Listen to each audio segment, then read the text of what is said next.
اس پر مجھے اعلیٰ حضرت فاضل بریلوی رحمۃ اللہ تعالی علیہ کی بات یاد آتی ہے. ان کا گمان کیسا تھا؟ سوچتے تھے بارگاہ مصطفیٰ کریم کہتے ہیں ڈر تھا کہ عصیاں کی سزا اب ہوگی یا روزے سے سزا. ڈر تھا کہ گناہوں کی سزا اب ہوگی یا روزے جزا. دی ان کی رحمت نے صدا یہ بھی نہیں وہ بھی نہیں.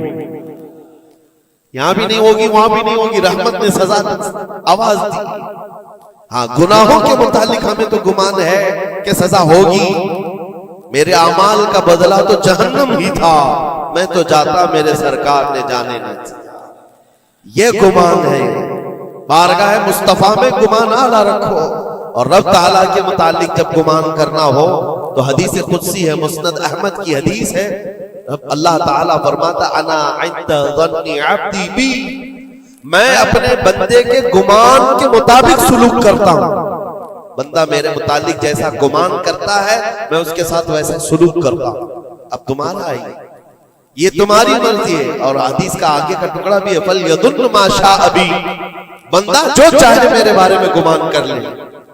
تم سخت قسم کا خدا گمان کر کے بیٹھے ہو، سختیوں کا سلوک ہو جائے.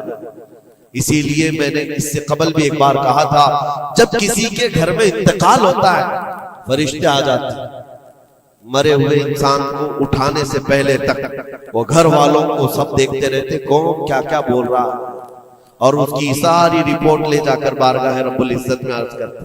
اللہ تعالیٰ پوچھتا ہے فرشتوں سے آج اس گھر میں ایک جان کو ہم نے لیا، وہ لوگ میرے متعلق کیا گمان کر رہے تھے، کیا سوچ رہے تھے اور کیا کہہ رہے تھے.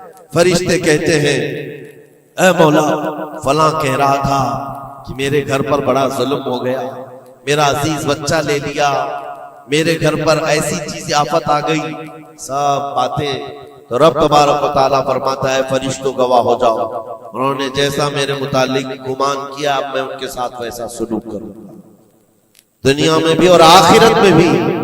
اور پھر کسی گھر سے فرشتے جاتے ہیں جو نیک لوگوں کا ہوگا. رب تعالیٰ پوچھتا ہے یہاں کیا کہا جا رہا تھا میرے متعلق، کیا سوچا جا رہا تھا. فرشتے کہتے مولا ان کے گھر پر بڑی غم کی بات تھی، بڑی مصیبت تھی، ان کے باپ کا انتقال تھا، لیکن ہر کوئی کہہ رہا تھا انا للہ و انا الیہ راجعون، ہم اللہ کے لیے ہیں اور اللہ ہی کی طرف لوٹنے والے ہیں. رب تعالیٰ فرماتا ہے فرشتوں تم گواہ ہو جاؤ، اس سے بہتر ان کو نعم البدل دنیا میں دوں گا اور اس سے بہتر آخرت میں عطا کروں گا.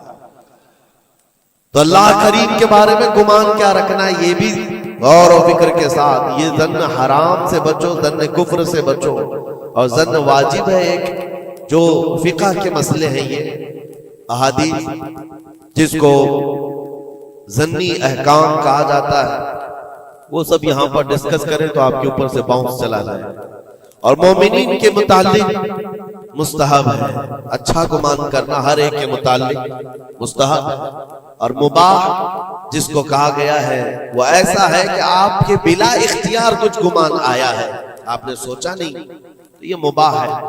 اور خیر کا گمان کرنا ظن المؤمنون خیرا، حضور پاک صلی اللہ ظن المؤمنین خیرا، میرے آقا صلی اللہ علیہ وسلم نے فرمایا مومنوں کے بارے میں ہمیشہ اچھا گمان رکھو، اچھا گمان رکھو. کوئی مر گیا اور جنازہ جا رہا ہے، یہ حدیث یہ بھی میں بتا دوں آپ تمہارے گمان کرنے سے اور تمہارے بولنے سے کتنا فرق پڑتا ہے. ایک جنازہ جا رہا تھا، حضور پاک صلی اللہ علیہ وسلم تھے وہاں پر، بہت سارے لوگ کھڑے تھے، اس کی تعریف کرنے لگ گئے، کیا اچھا آدمی تھا، کتنے اچھے اعمال تھے اس کے، سب کے ساتھ بھلائی کرتا تھا. حضور پاک نے فرمایا بچ ہے بچ، واجب ہو گئی اس میں. پھر ایک جنازہ نکلا اور لوگ اس کے متعلق کہنے لگے بڑا بدکار آدمی تھا، یہ زمین کا بوجھ ہے چلا گیا، لوگوں کے ساتھ برائیاں کرتا تھا. حضور نے فرمایا واجب ہو گئی. صحابہ نے پوچھا دونوں پر واجب ہو گئی؟ حضور نے فرمایا پہلے پر جنت واجب ہوئی، دوسرے پر دوزخ واجب ہوئی. تم نے جس طرح سے اس کے متعلق اپنا وہ بنایا، دماغ بنایا. مومنین جو کثیر مومنین اور یعنی صلاح و تقوی والے مومنین جس کے متعلق اچھا گمان کرے اللہ بھی اس کے ساتھ اچھا سلوک فرماتا ہے.